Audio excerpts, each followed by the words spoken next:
नमस्कार दोस्तों, welcome to my YouTube channel. दोस्तों, आज मैं बात करने वाला हूं इकोनॉमिक्स के अति महत्वपूर्ण प्रश्नों के संग्रह के बारे में, जो BPSC middle class, TGT, PGT के नए पैटर्न पर आधारित है और साथ ही यह यूपी, टीजीटी और पीजीटी के लिए भी मोस्ट इम्पॉर्टेंट होने वाला है। तो चलिए स्टार्ट करते हैं। आज का हमारा पहला प्रश्न है, भारतीय अर्थव्यवस्था में परिवहन का सर्वप्रमुख साधन कौन सा है? तो भारतीय अर्थव्यवस्था में परिवहन का सर्वप्रथम साधन राजमार्ग है। सर्वप्रथम साधन कौन सा है? राजमार्ग है। तो option number A is the correct answer. चलिए नेक्स्ट क्वेश्चन की बात करते हैं। भारत में जीएसटी लागू करने वाला पहला राज्य कौन है? इसका सही उत्तर हो जाएगा ऑप्शन नंबर बी, यानी कि असम। भारत में जीएसटी लागू करने वाला पहला राज्य असम है। चलिए नेक्स्ट क्वेश्चन की बात करते हैं। उपभोक्ता कानून 1986 क्यों अपनाया गया था? तो इसका जो सही उत्तर है वो है ऑप्शन नंबर डी, क्योंकि उपभोक्ता नियम कानून 1986 इनमें से तीनों पर्पजों के लिए, यानी तीनों उद्देश्यों के लिए अपनाया गया था। चलिए तो नेक्स्ट क्वेश्चन की बात करते हैं। अंतर्राष्ट्रीय व्यापार के संदर्भ में डंपिंग का क्या अर्थ है? तो अंतर्राष्ट्रीय व्यापार के संदर्भ में डंपिंग का अर्थ है उत्पादन की वास्तविक लागत से कम या उसके घरेलू बाजार से मूल्य के नीचे की कीमतों पे क्या करना? निर्यात करना, यानी कि इसका ऑप्शन सी सही हो जाएगा। चलिए देखते हैं, निम्नलिखित महाद्वीपों में से किसमें जनसंख्या घनत्व द्वितीय सर्वाधिक है? उत्तरी अमेरिका में, अफ्रीका में, या यूरोप में, या उपयुक्त में से एक से अधिक, या उपयुक्त में से कोई नहीं। तो इसका सही उत्तर हो जाएगा ऑप्शन नंबर सी, यानी कि यूरोप महाद्वीप में जनसंख्या घनत्व द्वितीय सर्वाधिक है, यानी कि दूसरे नंबर पे सर्वाधिक जनसंख्या घनत्व यहाँ पे है। आज के नेक्स्ट क्वेश्चन की बात करेंगे। चालू खाते के लेन देन हेतु भारतीय रुपया को कब से पूर्ण परिवर्तनीय किया गया है? तो चालू खाते के लेन देन हेतु भारतीय रुपया को 1994 से पूर्ण परिवर्तनीय किया गया, यानी कि उसका सही उत्तर होगा ऑप्शन नंबर बी। चलिए नेक्स्ट क्वेश्चन की बात करते हैं। सूचकांक के बारे में कौन सा सही नहीं है? तो सूचकांक के बारे में आपका ऑप्शन नंबर सी इसका सही आंसर होगा, यानी कि सूचकांक निरपेक्ष परिवर्तनों को मापता है, ये इसमें से सही नहीं है। और पहला और दूसरा सही है। सूचकांक एक विशेष प्रकार का माध्य है, ये भी सही है, और सूचकांक सापेक्षिक परिवर्तनों को मापता है, ये भी सही है। चलिए नेक्स्ट क्वेश्चन की बात करते हैं। निम्नलिखित में से कौन से एक उपनिवेशवाद के उदय का अत्यधिक उपयुक्त उदाहरण है या उपयुक्त कारण है? तो आज का हमारे नेक्स्ट क्वेश्चन का आंसर हो जाएगा ऑप्शन नंबर ए, यानी कि उपनिवेशवाद के उदय का अत्यधिक उपयुक्त कारण औद्योगिक विकास है। चलिए नेक्स्ट क्वेश्चन की बात करते हैं। अर्थव्यवस्था की सभी फर्मों के सकल मूल्यवर्धित का कुल योग क्या होता है? तो अर्थव्यवस्था की सभी फर्मों के सकल मूल्यवर्धित का कुल योग जीडीपी कहलाता है, यानी कि इसका जो सही उत्तर होगा वो ऑप्शन नंबर सी होगा। चलिए आज के नेक्स्ट क्वेश्चन की बात करते हैं। सरकार की प्राप्तियां जो देयता सृजित करती हैं या वित्तीय परिसंपत्तियों को कम करती हैं, क्या कहलाती हैं?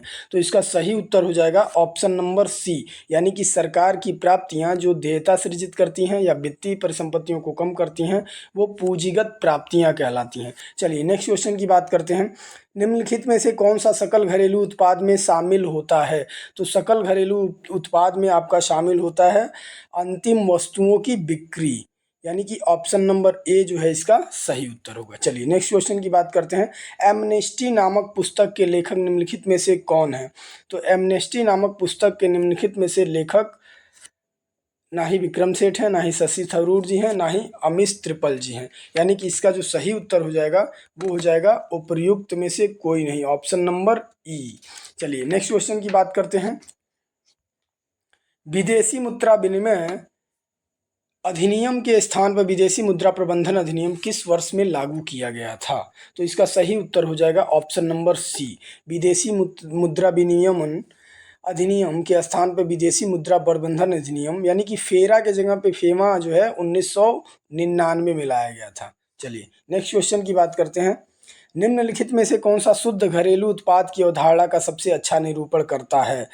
तो निम्नलिखित में से शुद्ध घरेलू उत्पाद की अवधारणा का सबसे अच्छा निरूपण करता है जीडीपी मूल्य ह्रास, यानी कि इसका जो ऑप्शन नंबर सी होगा वो सही उत्तर होगा। चलिए नेक्स्ट क्वेश्चन की बात करते हैं। किसी संस्था के स्वामित्व वाली वस्तुएं क्या कहलाती हैं? यहाँ पे वाली नहीं, यहाँ पे ताली नहीं, वाली होगा, यानी कि किसी संस्था के स्वामित्व वाली वस्तुएं क्या कहलाती हैं?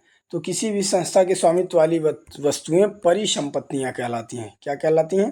परिसंपत्तियां कहलाती हैं। चलिए नेक्स्ट क्वेश्चन की बात करते हैं। 8वीं पंचवर्षीय योजना के दौरान प्रधानमंत्री कौन थे? मनमोहन सिंह थे, पीवी नरसिम्हा राव थे या अटल बिहारी वाजपेयी थे, या इनमें से एक से अधिक, या इनमें से कोई नहीं?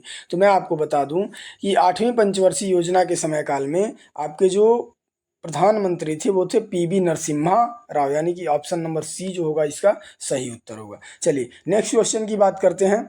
गरीबी रेखा गरीबी को किस आधार पर मापती है? तो गरीबी रेखा गरीबी को आय स्तर या उपभोक्ता व्यय के आधार पर मापती है, यानी कि इसका जो सही उत्तर होगा वो होगा ऑप्शन नंबर ए। चलिए नेक्स्ट क्वेश्चन की बात करते हैं। सिडबी का पूर्ण रूप क्या है? तो सिडबी का पूर्ण रूप है आपका small industries development bank of India, यानी कि इसका ऑप्शन नंबर ए जो होगा वो सही उत्तर होगा, small industries development bank of India. चलिए नेक्स्ट क्वेश्चन की बात करते हैं।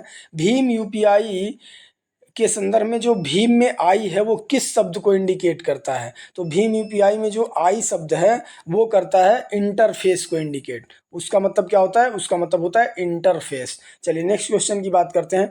निम्नलिखित में से कौन सा ऋणी को समपार्श्विक की कमी की समस्या के दूर करने में सहायता करता है? तो आप बी का जो है वो सही उत्तर हो जाएगा ऑप्शन नंबर ए। इसमें स्वयं सहायता समूह, यानी कि सेल्फ हेल्प ग्रुप। चलिए नेक्स्ट क्वेश्चन की बात करते हैं। प्रथम पंचवर्षीय योजना की अवधि क्या है? तो प्रथम पंचवर्षीय योजना के बाद आप तो जानते हैं कि आफ्टर फ्रीडम, यानी कि आज़ादी के बाद जो है प्रधानमंत्री बने, और प्रधानमंत्री बनने के बाद जो है प्रथम पंचवर्षीय योजना लाया गया। तो इसका जो सही उत्तर होगा वो होगा ऑप्शन नंबर बी, यानी कि 1951 से लेकर 1956 तक। नेक्स्ट क्वेश्चन की बात करते हैं। भारत में हरित क्रांति के दूसरे चरण की अवधि क्या थी?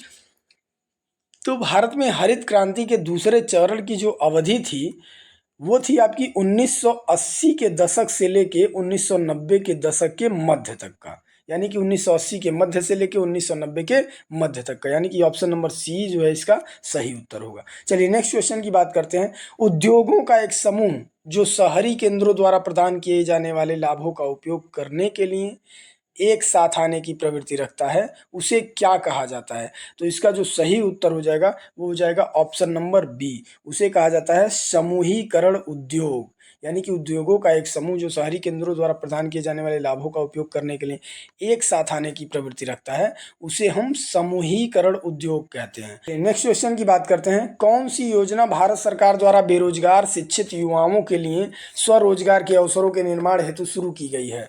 तो इसका जो सही उत्तर हो जाएगा वो हो जाएगा ऑप्शन नंबर ए, प्रधानमंत्री रोजगार योजना। चलिए नेक्स्ट क्वेश्चन की बात करते हैं। वे सभी बैंक अनुसूचित बैंक हैं जो भारतीय रिजर्व बैंक के अधिनियम 1934 की किस अनुसूची में शामिल हैं? तो मैं आपको बता दूं कि इसका जो सही आंसर हो जाएगा वो हो जाएगा ऑप्शन नंबर ई, उपयुक्त में से कोई नहीं। क्योंकि वे सभी बैंक जो अनुसूचित बैंक हैं जो भारतीय रिजर्व बैंक के अधिनियम 1934 के अनुसूची में शामिल हैं, तो वो अनुसूची है अनुसूची नंबर दूसरी, वो दूसरी अनुसूची में शामिल है। चलिए नेक्स्ट क्वेश्चन की बात करते हैं। आज का हमारा नेक्स्ट क्वेश्चन है। निम्नलिखित में से कौन सा एक कृषि आधारित उद्योग है? पेट्रो रसायन, लोहा और लोहा, रेशम वस्त्र, या उपयुक्त में से एक से अधिक, या उपयुक्त में से कोई नहीं? तो मैं आपको बता दूं कि इसका जो ऑप्शन नंबर सी है वो सही उत्तर हो जाएगा, रेशम वस्त्र। रेशम वस्त्र जो है वो कृषि आधारित उद्योग है। चलिए नेक्स्ट क्वेश्चन की बात करते हैं। जब निर्यात आयात से अधिक होता है तो इसे किस स्थिति के रूप में जाना जाता है? तो जब निर्यात आयात से अधिक होता है तो इसे हम व्यापार अधिशेष के रूप में जानते हैं, इसे हम व्यापार अधिशेष के रूप में जानते हैं, यानी कि ऑप्शन नंबर बी जो होगा इसका सही उत्तर होगा। चलिए नेक्स्ट क्वेश्चन की बात करते हैं। निम्नलिखित में से किस प्रकार की बेरोजगारी ग्रामीण क्षेत्रों में देखी जाती है?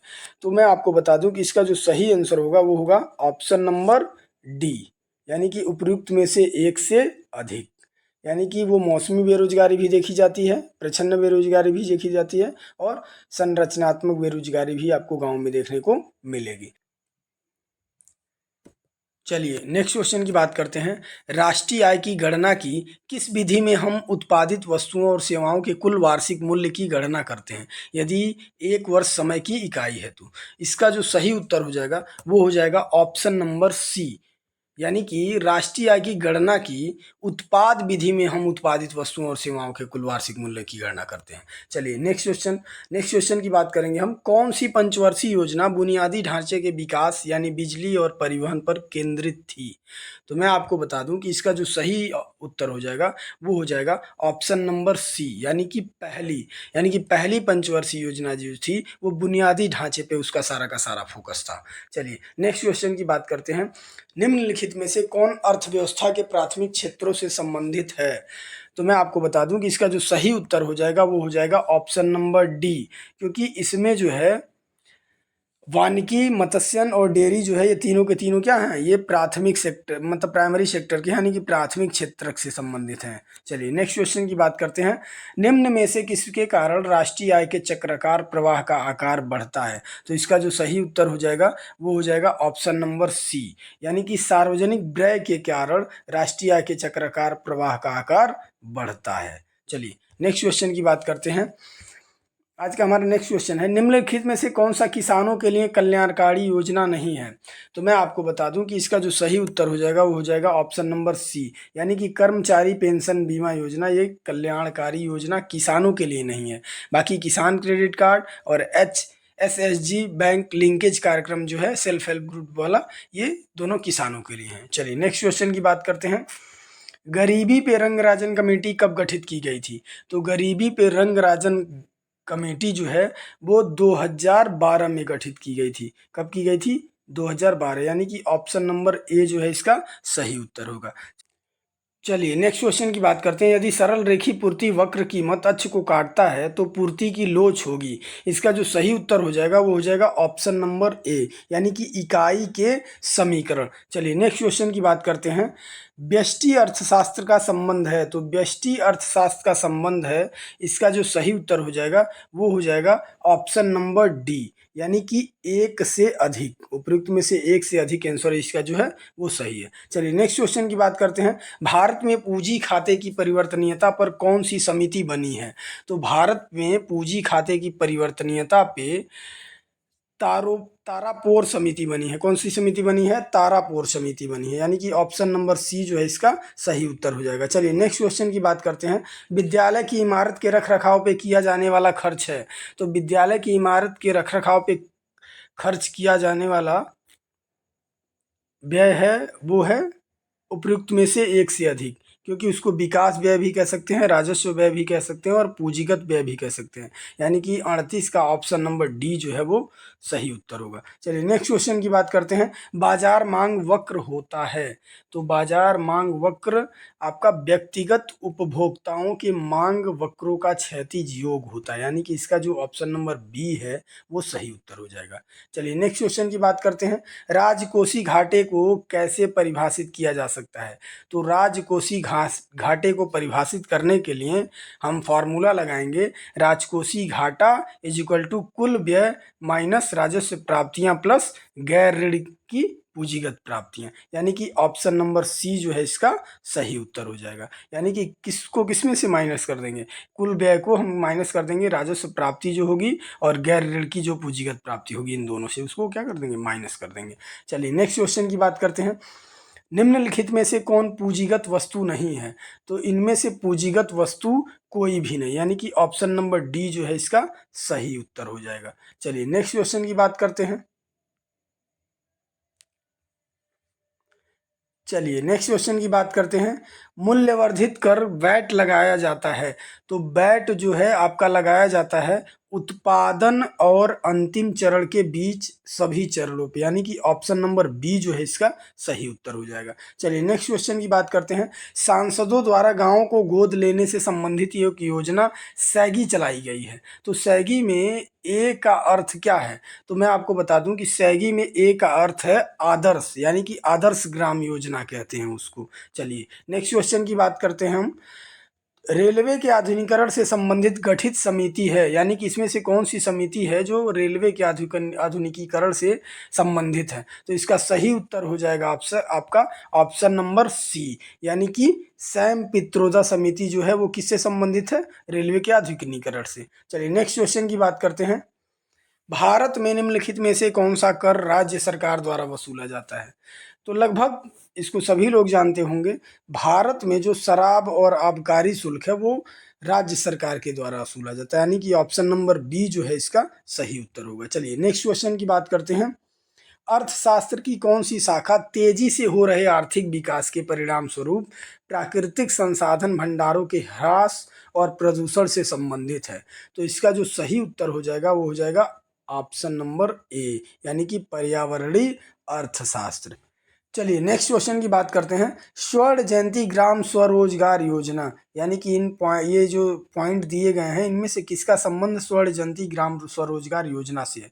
तो इसका जो सही उत्तर हो जाएगा वो हो जाएगा ऑप्शन नंबर डी, यानी कि उपयुक्त में से एक से अधिक कथन ऐसे हैं जिनका संबंध स्वर्ण जयंती ग्राम स्वरोजगार योजना से है। चलिए नेक्स्ट क्वेश्चन की बात करते हैं।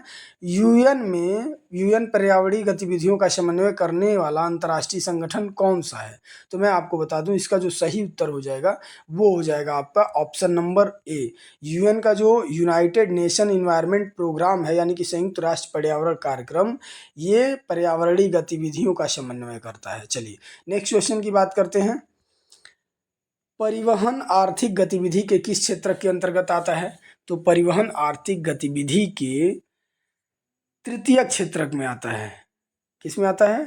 टर्शियरी सेक्टर में आता है, तृतीय क्षेत्र में आता है। चलिए नेक्स्ट क्वेश्चन की बात करते हैं। बजट में राजकोषीय घाटे का क्या अर्थ होता है? तो बजट में राजकोषीय घाटे का अर्थ होता है बजटीय घाटा प्लस सरकार की निवल उधारियां, यानी कि सरकार ने जो कुछ भी उधार लिया हुआ है, ठीक है, जो भी उसको उधार चुकता करना है, और उसका जो बजटीय घाटा है वो। चलिए नेक्स्ट क्वेश्चन की बात करते हैं। निम्नलिखित शब्दों को एक अर्थपूर्ण क्रम में व्यवस्थित करें, यानी कि इसमें से पहले प्रबंधक होगा, मजदूर होगा, महाप्रबंधक, सुपरवाइजर या मालिक, कौन पहले होगा कौन बाद में, ठीक है, इसके अर्थपूर्ण क्रम में इसको व्यवस्थित करना है। तो इसका जो ऑप्शन सही हो जाएगा वो हो जाएगा आपका ऑप्शन नंबर बी, यानी कि पहले सबसे पहले क्या होगा?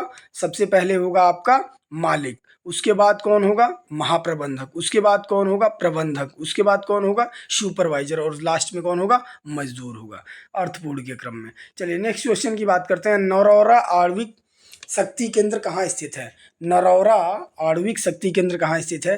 तो नरौरा वाला आणविक शक्ति केंद्र जो है वो उत्तर प्रदेश में स्थित है। कहाँ पे स्थित है? उत्तर प्रदेश में स्थित है। चलिए नेक्स्ट क्वेश्चन की बात करते हैं। लाला लाजपत राय निम्नलिखित में से किस बैंक के संस्थापक थे? लाला लाजपत राय इनमें से किस बैंक के संस्थापक थे? तो इसका जो सही उत्तर हो जाएगा वो हो जाएगा ऑप्शन नंबर सी, यानी कि लाला लाजपत राय ने पंजाब नेशनल बैंक की स्थापना किया था। चलिए ठीक है, नेक्स्ट क्वेश्चन की बात करते हैं। निम्नलिखित में से कौन भारत सरकार के योजनागत व्यय के अंतर्गत आता है? तो इसका जो सही उत्तर होगा वो हो जाएगा ऑप्शन नंबर ए, यानी कि भारत सरकार के योजनागत व्यय के अंतर्गत आता है अवस्थापना के विकास पर व्यय। कौन सा? अवस्थापना के विकास पे व्यय, यानी कि ऑप्शन नंबर ए जो है इसका सही उत्तर होगा। चलिए नेक्स्ट क्वेश्चन की बात करते हैं। शिक्षित व्यक्तियों का विकासशील देशों से विकसित देशों की ओर पलायन क्या कहलाता है? तो शिक्षित व्यक्तियों का विकासशील देशों से विकसित देशों की ओर पलायन कहलाता है प्रतिभा पलायन, यानी कि वो स्किल के बेसिस पे एक प्लेस से दूसरे प्लेस पे वो अपना मूव करते हैं, यानी कि इसका ऑप्शन नंबर ए जो है वो सही आंसर होगा। चलिए नेक्स्ट क्वेश्चन की बात करते हैं। प्रत्येक वर्ष राष्ट्रीय उपभोक्ता दिवस कब मनाया जाता है? तो प्रत्येक वर्ष राष्ट्रीय उपभोक्ता दिवस मनाने की जो तिथि है वो है 24 दिसंबर, यानी कि ऑप्शन नंबर सी जो है इसका सही उत्तर होगा। चलिए नेक्स्ट क्वेश्चन की बात करते हैं। भारतीय राजमार्ग संपर्क के उत्तर दक्षिण और पूर्व पश्चिम NSEW कॉरिडोर में एक दूसरे को प्रतिच्छेदित करते हैं, यानी कि कहाँ पे ये एक दूसरे को इंटरसेक्ट करते हैं? तो इसका जो सही उत्तर होगा वो हो जाएगा ऑप्शन नंबर बी, यानी कि इसका सही उत्तर हो जाएगा झांसी में। झांसी पे ही ये जो है NS और EW, यानी कि उत्तर दक्षिण वाला जो गलियारा है और पूर्व पश्चिम वाला जो कॉरिडोर है, ये दोनों एक दूसरे पे को काटते हैं। कहाँ पे? झांसी में काटते हैं। चलिए नेक्स्ट क्वेश्चन की बात करते हैं। IMF और विश्व बैंक का गठन 1944 में हुआ था, उनके मुख्यालय किस शहर में? तो IMF, इंटरनेशनल मॉनेटरी फंड और वर्ल्ड बैंक का जो मुख्यालय है वो है आपका वॉशिंगटन DC में, यानी कि इसका ऑप्शन नंबर सी जो है वो सही आंसर होगा। चलिए नेक्स्ट क्वेश्चन, विश्व व्यापार संगठन WTO वर्ल्ड ट्रेड ऑर्गेनाइजेशन का संवर्धन करता है, इनमें से कौन संवर्धन करता है वर्ल्ड ट्रेड ऑर्गेनाइजेशन का? तो इसका जो सही उत्तर हो जाएगा वो हो जाएगा ऑप्शन नंबर सी, बहुपार्श्विक व्यापार जो है वो WTO का संवर्धन करता है। नेक्स्ट क्वेश्चन की बात करेंगे, उपभोक्ता शोषण के प्रमुख का कारण है, उपभोक्ता शोषण के प्रमुख कारण कौन कौन से हैं? इसमें से सूचना का अभाव, वस्तुओं की सीमित आपूर्ति या उपभोक्ता की अज्ञानता। तो मैं आपको बता दूं कि इसका जो सही उत्तर होगा वो हो जाएगा ऑप्शन नंबर डी, यानी कि ये तीनों जो हैं वो क्या हैं? उपभोक्ता के शोषण के प्रमुख कारण हैं। चलिए नेक्स्ट क्वेश्चन की बात करते हैं, रंगराजन आयोग की सिफारिशों के आधार पर एक अधिसूचना द्वारा 2005 में निम्नलिखित में से किसकी स्थापना की गई थी?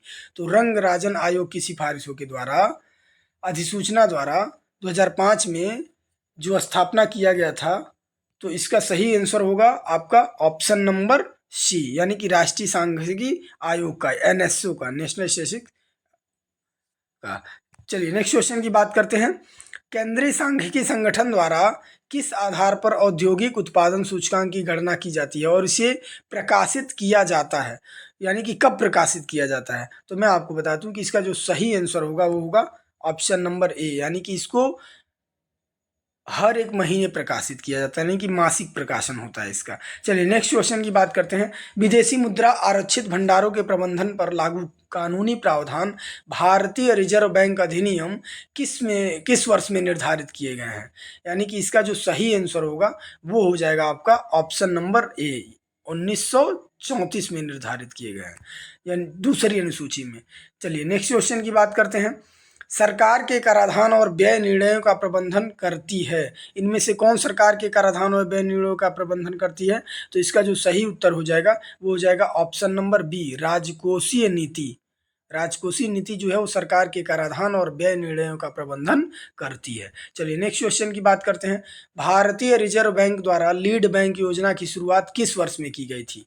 तो मैं आपको बता दूं कि इसका जो सही आंसर हो जाएगा वो हो जाएगा आपका ऑप्शन नंबर सी, 1969 में। भारतीय रिजर्व बैंक द्वारा लीड बैंक योजना की शुरुआत 1969 में की गई थी। चलिए नेक्स्ट क्वेश्चन की बात करते हैं, RBI अधिनियम 1934 की शामिल बैंकों को अनुसूचित वाणिज्यिक बैंक कहा जाता है, ये किस अनुसूची के अंतर्गत कहा जाता है? तो ये इसका जो सही उत्तर होगा वो होगा ऑप्शन नंबर बी, दूसरी अनुसूची के अंतर्गत। चलिए नेक्स्ट क्वेश्चन की बात करते हैं, भारतीय रिजर्व बैंक RBI की मौद्रिक नीति समिति जो मॉनेटरी पॉलिसी कमेटी है उसमें कुल कितने सदस्य होते हैं? तो इसका जो सही उत्तर होगा वो होगा ऑप्शन नंबर बी, उसमें 6 सदस्य होते हैं। कितने सदस्य होते हैं? 6 सदस्य होते हैं। चलिए नेक्स्ट क्वेश्चन की बात करते हैं, निम्नलिखित में से कौन सी वस्तु आवश्यक वस्तु अधिनियम 1955 में सम्मिलित नहीं है? लकड़ी का फर्नीचर, सीमेंट, स्कूटर का टायर, या उपरोक्त में से एक से अधिक, या उपरोक्त में से कोई नहीं। तो इसका जो सही आंसर हो जाएगा वो हो जाएगा ऑप्शन नंबर ए, लकड़ी का फर्नीचर। ये आवश्यक वस्तु अधिनियम 1955 में सम्मिलित नहीं है। चलिए नेक्स्ट क्वेश्चन की बात करते हैं, निम्नलिखित में से कौन सा एक विकल्प गरीबी का सूचक नहीं है? पक्का घर गरीबी का सूचक नहीं है, कुपोषण गरीबी का सूचक नहीं है, या भूख गरीबी का सूचक नहीं है। तो मैं आपको बता दूं कि इसका जो सही उत्तर हो जाएगा वो हो जाएगा ऑप्शन नंबर ए, पक्का घर, यानी कि पक्का घर जो है वो गरीबी का सूचक नहीं है, बाकी कुपोषण और भूख ये दोनों गरीबी के सूचक हैं। चलिए नेक्स्ट क्वेश्चन की बात करते हैं, भारतीय अर्थव्यवस्था की राजकोषीय नीति के संदर्भ में संक्षिप्त शब्द GFCF का पूर्ण रूप निम्नलिखित में से कौन सा है? यानी कि GFCF का फुल फॉर्म कौन सा है? तो GFCF का फुल फॉर्म होगा आपका, इसका जो सही उत्तर होगा वो होगा ऑप्शन नंबर ए, यानी कि ग्रॉस फिक्स्ड कैपिटल फॉर्मेशन, यानी कि इसका जो सही उत्तर होगा वो होगा ग्रॉस फिक्स्ड कैपिटल फॉर्मेशन। चलिए नेक्स्ट क्वेश्चन की बात करते हैं, RBI के मानदंडों के अनुसार लाभदायी अनुपात में कटौती लागू करने का अर्थ है कि बैंक स्पेस पूंजी आधार पर स्पेस उधार दे सकते हैं, यानी कि गिरते अधिक या समान अधिक या बढ़ते समान। तो इसका जो सही उत्तर हो जाएगा वो हो जाएगा ऑप्शन नंबर बी, यानी कि समान और अधिक, यानी कि RBI के मानदंडों के अनुसार लाभदायी अनुपात में कटौती लागू करने का अर्थ है कि बैंक समान पूंजी आधार पे अधिक उधार दे सकते हैं, यानी कि कम पूंजी पे भी आपको ज़्यादा उधार मिल सकता है। चलिए नेक्स्ट क्वेश्चन की बात करते हैं, भारत में पहली बार आर्थिक जनगणना किस वर्ष की गई थी? तो मैं आपको बता दूं कि भारतवर्ष में सबसे पहले आर्थिक जनगणना जो की गई थी वो की गई थी 1977 में, यानी कि ऑप्शन नंबर सी जो है इसका सही उत्तर होगा। चलिए नेक्स्ट क्वेश्चन की बात करते हैं। मुद्रास्फीति जनित मंदी निम्नलिखित में से किसका विशिष्ट संयोजन होती है? तो मैं आपको बता दूं कि इसका जो सही उत्तर होगा वो होगा ऑप्शन नंबर सी, यानी कि अवरुद्ध विकास और बढ़ती हुई मुद्रास्फीति। मुद्रास्फीति जनित मंदी इसमें किसका विशिष्ट संयोजन करती है? तो अवरुद्ध विकास और बढ़ती हुई मुद्रास्फीति होगा। चलिए नेक्स्ट क्वेश्चन की बात करते हैं। दिवाला और शोधन क्षमता संहिता संशोधन अध्यादेश 2020 के द्वारा दिवाला और शोधन क्षमता संहिता किस वर्ष संशोधन किया गया था? तो इसका जो सही उत्तर होगा वो होगा आपका ऑप्शन नंबर ए, यानी कि ये जो संशोधन हुआ था वो हुआ था 2016 में। चलिए नेक्स्ट क्वेश्चन की बात करते हैं। भारतीय शेयर बाजार सूचकांक सेंसेक्स ने किस वर्ष में पहली बार 5000 पॉइंट का आंकड़ा पार किया था? तो 5000 का आंकड़ा पार करने का जो समय था वो था 1999 का, यानी कि ऑप्शन नंबर बी जो है इसका सही आंसर होगा। चलिए नेक्स्ट क्वेश्चन की बात करते हैं। एनईएफटी वह प्रणाली है जिसमें किसी भी विशेष समय तक प्राप्त लेन देन को समूह में संशोधित किया जा सकता है, यानी कि इसका जो फुल फॉर्म होगा एनईएफटी का पूर्ण रूप क्या है? तो एनईएफटी का फुल फॉर्म जो होगा इसका नेशनल इलेक्ट्रॉनिक फंड ट्रांसफर, यानी कि ऑप्शन नंबर बी जो है इसका सही उत्तर होगा। चलिए नेक्स्ट क्वेश्चन की बात करते हैं। भारत में निम्नलिखित में से कौन सी अवधि स्थिर जनसंख्या वृद्धि की अवधि मानी जाती है? तो ये अवधि है आपकी 1921 से लेके 1951 तक, यानी कि ऑप्शन नंबर सी जो है इसका सही उत्तर होगा। यानी कि भारत में 1921 से लेकर 1951 तक की अवधि को स्थिर जनसंख्या वृद्धि की अवधि मानी जाती है। चलिए नेक्स्ट क्वेश्चन की बात करते हैं। कृषि लागत एवं मूल्य आयोग CACP, जिसे पहले कृषि मूल्य आयोग नाम दिया गया था, इसकी स्थापना निम्नलिखित में से किस समय की गई थी? यानी कि CACP की स्थापना कब की गई थी? तो इसका जो सही आंसर होगा वो होगा ऑप्शन नंबर ई, यानी कि इसमें ऐसा कोई डेट नहीं दिया गया है जिस वर्ष जो है CACP की स्थापना की गई हो। चलिए नेक्स्ट क्वेश्चन और अंतिम क्वेश्चन की बात करते हैं, यानी कि आज का हमारा जो टोटल क्वेश्चन है वो 80 क्वेश्चन है जो इकोनॉमिक्स का है। ठीक है, जो मोस्ट इम्पॉर्टेंट है TGT, PGT, मिडिल क्लास और UP TGT PGT के लिए भी। ठीक है, तो चलिए आज का हमारा जो ये 80 नंबर का क्वेश्चन है वो कह रहा है कि GST वस्तु एवं सेवा कर गुड एंड सर्विस टैक्स परिषद का जो अध्यक्ष होता है वो निम्नलिखित में से कौन सा होता है? तो GST परिषद का जो अध्यक्ष होता है वो होता है आपका केंद्रीय वित्त मंत्री, यानी कि सेंट्रल फाइनेंस मिनिस्टर। तो आज का हमारा सफ़र 80 क्वेश्चनों का था। आशा करता हूं मैं कि आपको ये सारे जो प्रैक्टिस सेट के क्वेश्चन से वो पसंद आए होंगे। चलिए धन्यवाद।